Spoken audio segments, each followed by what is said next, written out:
हमने पिछले सेशंस में देखा किस प्रकार हमने अलग अलग लेजर्स का प्रयोग करते हुए, सेपरेट लेजर्स का प्रयोग करते हुए परचेज और सेल्स की एंट्री को वर्कआउट किया था। इस सेशन में हम एक इम्पोर्टेंट टॉपिक जो कि जीएसटी में है और अभी इम्प्लीमेंट हुआ है टैक्सेशन में, रिवर्स चार्ज मैकेनिज्म के बारे में जानकारी लेंगे। सबसे पहले बात करते हैं यह रिवर्स चार्ज मैकेनिज्म क्या है और क्यों अप्लाई होता है।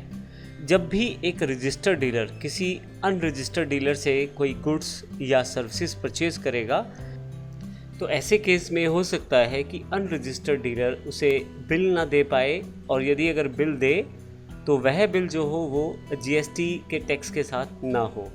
ऐसे केस में रजिस्टर्ड डीलर की यह लायबिलिटी बन जाती है कि वह जो उसने परचेज़ किया है उस पे जो टैक्स बनता है वह खुद जमा करवाए अनरजिस्टर्ड डीलर के बेस पे। अर्थात ये रजिस्टर्ड डीलर की एक तरह से रिस्पॉन्सिबिलिटी बन जाएगी कि जो परचेज़ उसने किया है उस पे जो जीएसटी बैठता है वह जीएसटी वह अपने पास से जमा करवाए एज अ रिसिपिएंट लायबिलिटी, और साथ ही इसके लिए वह इनपुट टैक्स क्रेडिट भी प्राप्त कर सकता है।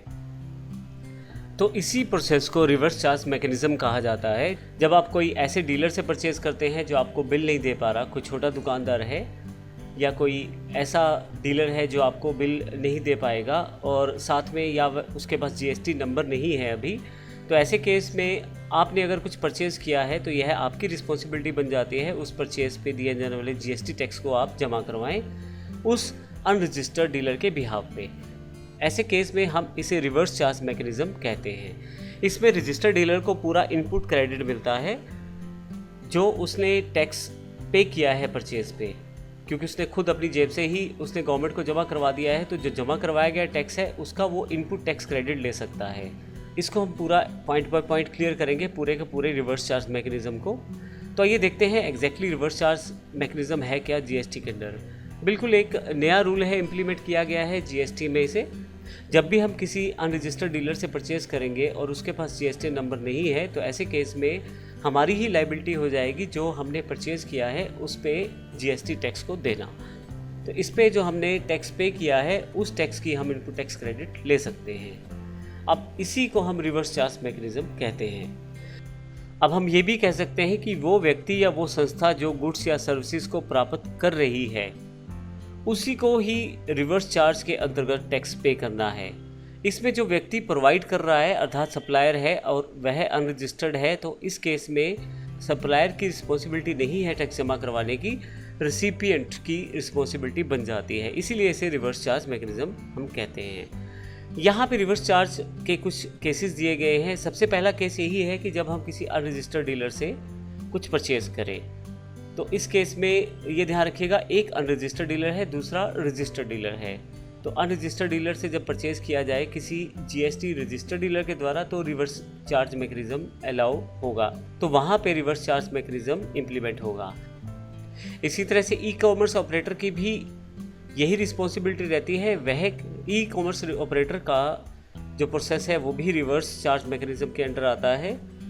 इसके अतिरिक्त सेंट्रल और स्टेट गवर्नमेंट के द्वारा निर्धारित किए गए या नोटिफाइड किए गए सप्लाईज अर्थात वस्तुओं या गुड्स या सर्विसेज की सप्लाई जिन पे रिवर्स चार्ज एप्लीकेबल है नोटिफिकेशन के अकॉर्डिंग सेंट्रल या स्टेट गवर्नमेंट में, वो भी रिवर्स चार्ज के अंतर्गत आती हैं। यहाँ एक बात ध्यान रखिएगा, जो सप्लाई रहती है वो इंट्रा स्टेट रहती है, अपने ही राज्य में रह सकती है। यदि आप किसी दूसरे राज्य से परचेज करते हैं तो ऐसे केस में वह रिवर्स चार्ज के अंतर्गत नहीं आएगी। अब यहाँ पे सबसे इम्पोर्टेंट पॉइंट जो रिवर्स चार्ज से रिलेटेड है, जो मैंने रेड बॉक्स में नीचे दिखाया है, आप 5,000 रुपये तक की परचेज़ कर सकते हैं किसी भी अनरजिस्टर्ड सप्लायर से एक दिन में। यदि आप इससे ऊपर जाते हैं, जैसे मान लीजिए 6,000 या 7,000, तो उस केस में पूरी अमाउंट जो 6,000 या 7,000 या 7,500 अमाउंट है उस पे आपका रिवर्स चार्ज मैकेनिज्म के अकॉर्डिंग आपकी रिस्पॉन्सिबिलिटी बन जाएगी कि आप उसका जो टैक्स है वो गवर्नमेंट को जमा करवाएं। आप इसका इनपुट टैक्स क्रेडिट भी ले सकते हैं। अब हम जानते हैं रिवर्स चार्ज इम्प्लीमेंट कब होता है। इसके साथ सप्लाई जुड़ी हुई है गुड्स या सर्विसेज की। जैसे कि मैंने पहले कुछ बेसिक सेशंस में आपको बताया था कि यहाँ पे सप्लाई से रिलेटेड सारी जानकारी है जीएसटी में। अब यहाँ पे परचेज सेल्स के बजाय सप्लाई पे आधारित है पूरा का पूरा जीएसटी प्रोसेस। अभी हम यहाँ बात करते हैं कि रिवर्स चार्ज कब इम्प्लीमेंट होता है। रिवर्स चार्ज जब आप कोई गुड्स या सर्विसेज को रिसीव करेंगे तो जो रिसीव करने की डेट है उस डेट पे वह इम्प्लीमेंट होना चाहिए। और यदि आपने कोई पेमेंट दिया है तो वो जो डेट है पेमेंट का, उस डेट के आधार पे आप रिवर्स चार्ज को इम्प्लीमेंट कर सकते हैं। अब यहाँ पे डेट ऑफ पेमेंट के साथ भी कुछ रूल जुड़े हुए हैं। डेट ऑफ पेमेंट क्या मानी जाएगी? जब आप सप्लायर को पे करते हैं बैंक अकाउंट के द्वारा, जो डेट है बैंक अकाउंट एंट्री की वह डेट मानी जाएगी। इसके अतिरिक्त जब आप अपनी अकाउंट्स में उस पर्टिकुलर रिसिपिएंट्स रिकॉर्ड्स को चढ़ाते हैं, पेमेंट्स की डिटेल रिकॉर्ड को, तो भी वह डेट मानी जा सकती है। इसके अलावा जब सप्लायर ने आपको इनवॉइस या बिल इशू किया है तो उस इनवॉइस के इशू होने के 30 दिन के पश्चात इमीडिएटली अगले 30 दिन के अंदर अंदर की डेट मानी जा सकती है। तो इस तरह से हम ये देखते हैं कि रिवर्स चार्ज जो है वो कहाँ अप्लाई होता है, किस तरह से इम्प्लीमेंट होता है। ये सारी जानकारी जो दी है मैंने, ये रिवर्स चार्ज की बेसिक्स जानकारी है। अगले सेशन में हम बात करेंगे इसे अकाउंट्स में किस प्रकार से हम ला सकते हैं, या टैली में हम किस किस प्रकार की एंट्रीज के साथ इसको ला सकते हैं। धन्यवाद।